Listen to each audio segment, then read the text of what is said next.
A historic building in downtown is undergoing a restoration project. The Indiana Landmarks Foundation plans to restore the old Terre Haute First National Bank building on Wabash Avenue. After the pandemic slowed the project, it's finally starting to pick up steam. Terry Craig took a tour inside that building, and he tells us what they have planned for the building. Terry. A historic building along Wabash Avenue is going to get a new look. This 118-year-old building along Wabash Avenue is one many recognize but may have never seen inside. Now, an organization is looking to restore its historic glory. Since 2018, Indiana Landmarks has been working to complete stabilization. We're just working to stabilize the building.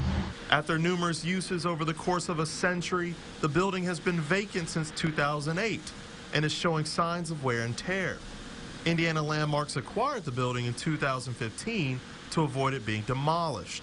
Kleckner explains some of the interior work that must be done. In this space, a fair amount of damage to it. Unfortunately, the wonderful paneling, also some of that damage. So we are getting all of that out. Interior work is one of the last phases of the restoration project that was delayed due to COVID-19. When complete, Kleckner hopes this building will add to the downtown area.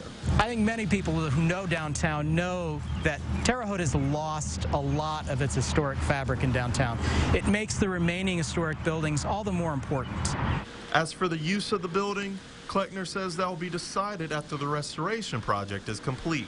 End goal is to see the building rehabilitated into a new use that really puts it into full use. It's been underutilized for nearly 2 decades now. We want to see this become a vibrant addition to downtown.